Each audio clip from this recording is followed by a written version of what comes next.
Cara berdampingan atau berdamai dengan 1001 sensasi dampak dari asam lambung GERD yang disertai dengan anxiety disorder, panic attack, dan psikosomatis. Rekan-rekan bisa simak video ini sampai selesai biar kalian tidak mudah cemas dan panik-panik lagi, oke? Yang pertama, pahami bahwa sensasi itu tidak berbahaya. GERD yang bercampur dengan anxiety membuat saraf tubuh jadi lebih sensitif.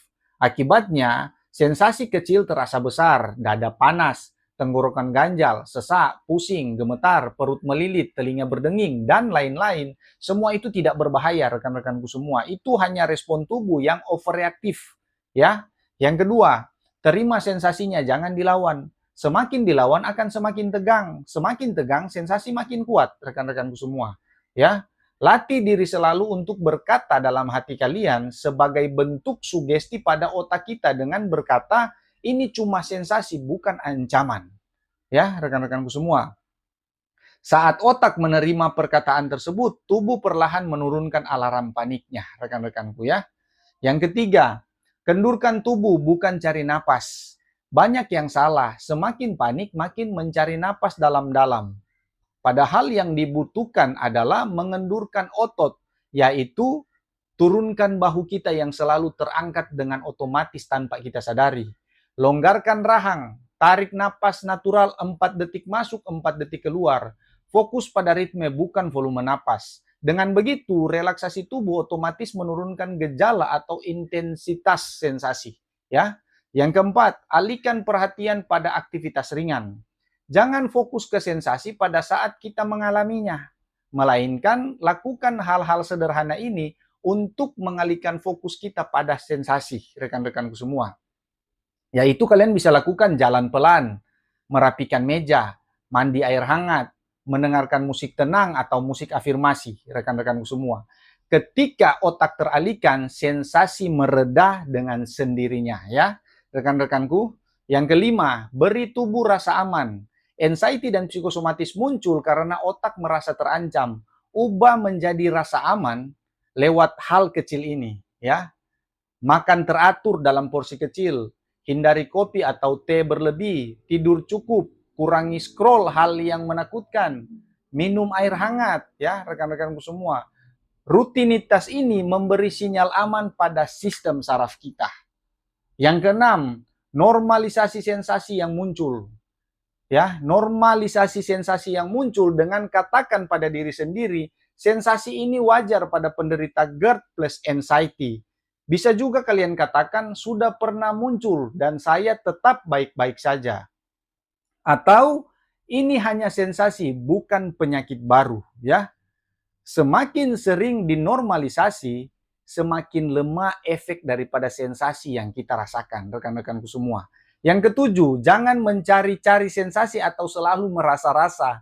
Karena kebiasaan mengecek tubuh atau merasa-rasa, contoh, masih berdebar nggak ya? Sesaknya tambah atau tidak ya? Itu semua justru membuat otak makin waspada. Karena itu, biarkan tubuh bekerja sendiri tanpa diperiksa terus-menerus rekan-rekanku semua. Lakukan grounding, yang kedelapan, lakukan grounding untuk menurunkan panik.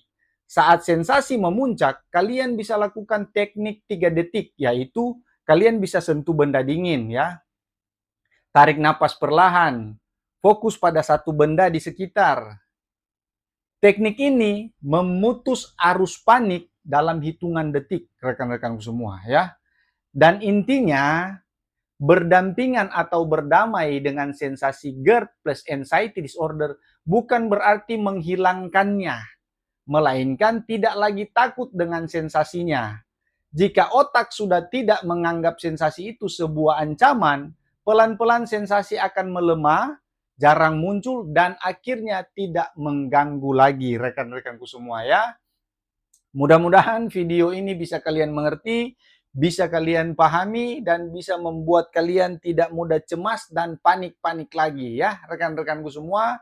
Dan kalau video ini bermanfaat ya, kalian bisa bantu share sebanyak-banyaknya biar kita juga bisa membantu rekan-rekan kita di luar sana yang belum menemukan penjelasan-penjelasan yang pasti atas setiap sensasi yang mereka rasakan saat ini ya. Karena kalau mereka bisa mendengar, mereka juga bisa merasa tenang, bisa merasa nyaman, dan mereka juga bisa berproses untuk sembuh, rekan-rekanku semua. Dan kalau ini juga bermanfaat buat kalian, tolong bantu di like ya. Dan silakan isi tanggapan kalian di dalam kolom komentar. Apa yang menjadi tanggapan kalian ya, apa yang akan kalian katakan atau ya sebagai curhat kalian, silakan kalian isi di dalam kolom komentar. Dan apa yang harus saya bantu buat kalian, silakan juga kalian ketik di dalam kolom komentar. Kalau saya bisa jawab secara langsung, saya akan langsung ketik di dalam kolom komentar. Tetapi kalau saya rasa itu panjang lebar yang harus dibahas, saya akan buatkan video buat kalian. Ya, rekan-rekanku semua, intinya kalian harus tetap semangat ya, tetap berniat untuk sembuh ya, karena penyakit ini pasti sembuh. Rekan-rekanku semua, pasti sembuh, tetapi semua kembali kepada diri kita sendiri. Kembali kepada penderita. Karena tidak ada dokter, tidak ada obat, ya, tidak ada herbal yang bisa menyembuhkan penyakit ini selain diri kita sendiri. Oke? Mungkin seperti itu ya rekan-rekanku semua. Nanti kita berjumpa lagi di video-video saya selanjutnya. See you next video dan salam sehat buat kita semua.